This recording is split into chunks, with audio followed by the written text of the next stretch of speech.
Bonjour, dans cette vidéo, je vais voir avec toi les principales questions que l'on peut te poser sur l'effet photoélectrique au bac. Donc ici, décrire en quelques lignes le phénomène qui intervient dans la conversion d'énergie lumineuse en énergie électrique lorsqu'on fait fonctionner un panneau photovoltaïque qui ici alimente un téléphone mobile. Déjà, tu vas commencer par citer le nom du phénomène. Ce phénomène, c'est ce qu'on appelle l'effet photoélectrique. Qu'est-ce que c'est concrètement? Eh bien, si l'énergie des photons qui arrivent du Soleil ont une énergie donc suffisante, eh bien, ils vont éjecter un électron du métal du panneau photovoltaïque et des électrons qui sont arrachés, des électrons qui circulent dans un métal, c'est ce que l'on appelle un courant électrique. Donc il faut que ces photons aient une énergie suffisante. Donc dans la deuxième question, on va te demander de calculer la fréquence seuil et la longueur d'onde associée du photon pour extraire un électron. On te dit qu'il faut au minimum 1,12 électronvolts d'énergie pour extraire un électron du panneau photovoltaïque. Donc on peut très facilement calculer la fréquence associée à ce photon. Cela nous fait une fréquence seuil de 2,70 10 puissance 14 Hz.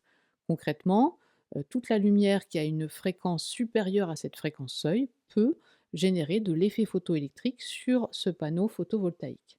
On peut aussi calculer la longueur d'onde associée, puisque tu connais la relation lambda égale C sur F, ça l'a fait une longueur d'onde associée au photon, ici donc de minimum, de 1,1 10 puissance moins 6 mètres.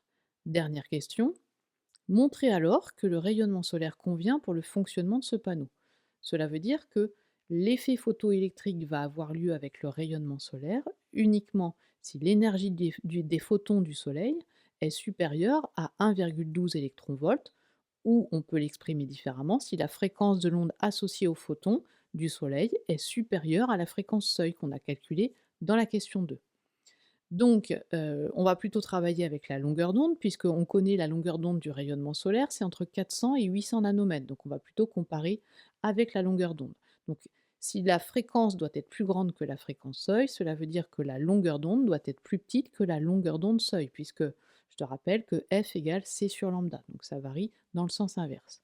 Donc ça veut dire qu'il faut des longueurs d'onde du Soleil pour que ça fonctionne, qui soient plus petites que 1,1 puissance 3 nanomètres, je l'ai mis en nanomètres pour comparer, donc ça fait à peu près 1100 nanomètres.